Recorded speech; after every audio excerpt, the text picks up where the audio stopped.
Still many people are coming, and I need to admit them.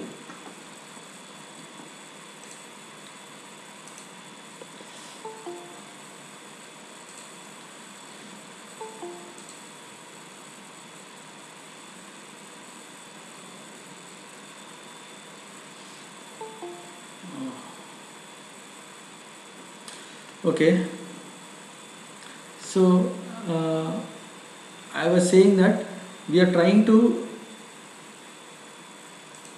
convert the AC voltage, alternating voltage, to a DC voltage. So this is achieved by a commutator in a DC generator. Commutator in a DC generator. So what is actually happening is, as the coil is rotating, these segments also rotate along with the coils. And what happens, these are the fixed contacts. The coil sides, when it changes from north pole to south pole, also change from the contact plus to minus contact. It interchanges its terminals, contact from plus terminal to minus terminal. So CD is actually under north pole at this moment. When it comes to this position, then what happens, this point, this point is coming to the in contact with the minus, and this one is coming to the contact with the plus sign.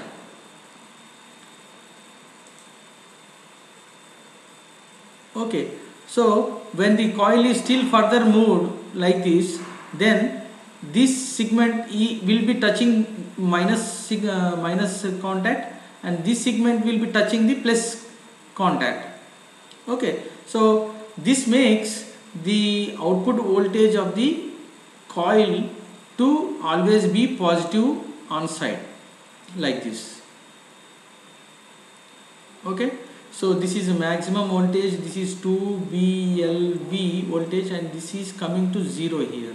So it is DC voltage is changing from positive 2 VLV to 0. So we will see in next class, when the number of coils increases, and then we will be having a more appropriate DC voltage with small dips like this, So as the number of coils increases, the ripple in the DC decreases. So this is the logic. Okay, so the object which is converting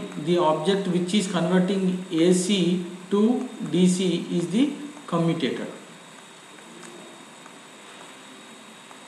Okay, so construction, this is how the action of the commutator takes place. Let me give you the constructional detail about the commutator. Okay, so this is the north pole, south pole,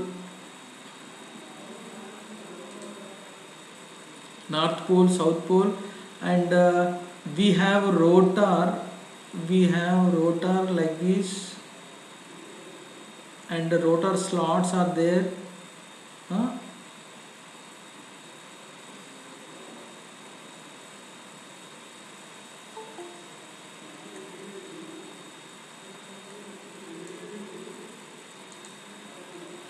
Rotor slots are there.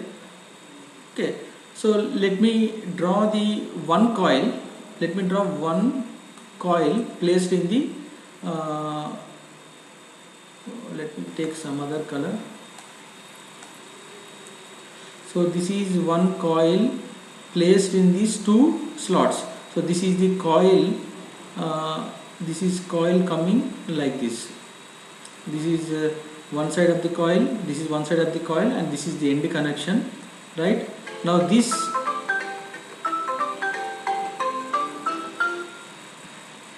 coil will be connected to a commutator. Commutator See, commutator is also a round cylindrical object.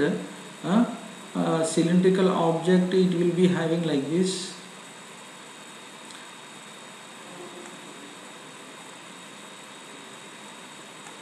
It will be having a round.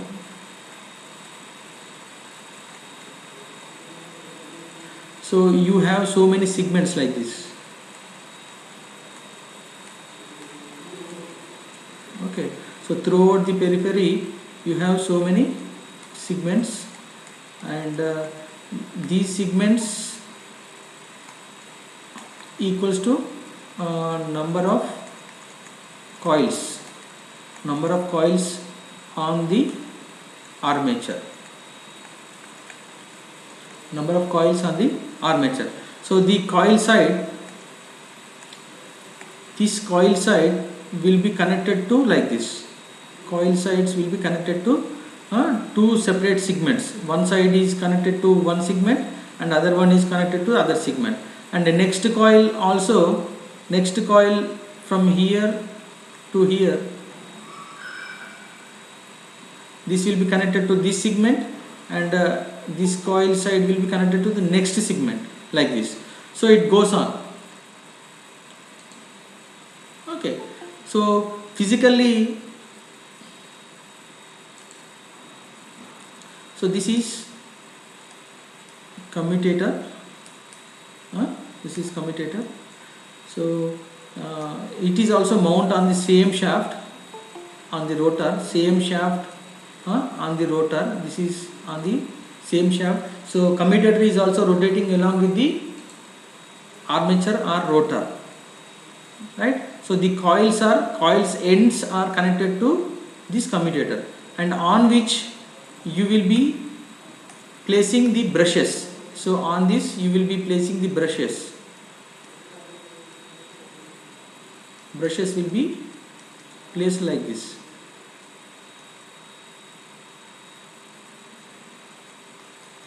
So these are the contacts, these are the brushes. So are contacts. Okay, so this will be rotating in anti-clockwise, this is also rotating in anti-clockwise, and brush will be collecting the current or EMF from the coils. So this is the basic introduction to the action of a commutator, which is actually involved in converting AC voltage induced in the coil to a DC voltage. Okay, so this is the main purpose of a commutator, right? And we have noticed that this DC voltage is of pulsating type.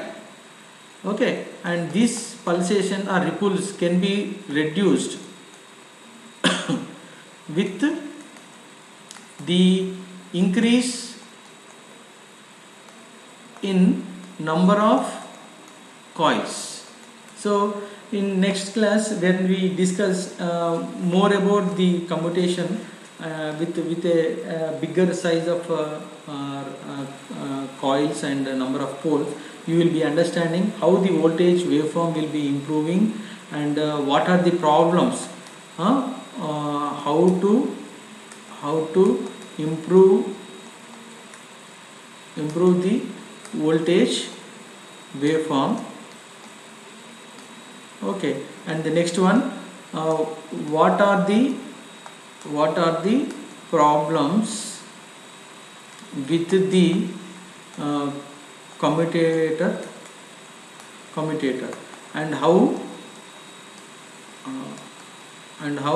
to mitigate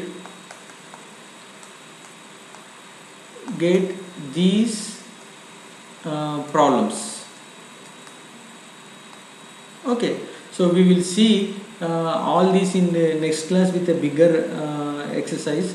Okay, for time being now, I think I will stop here. Thank you very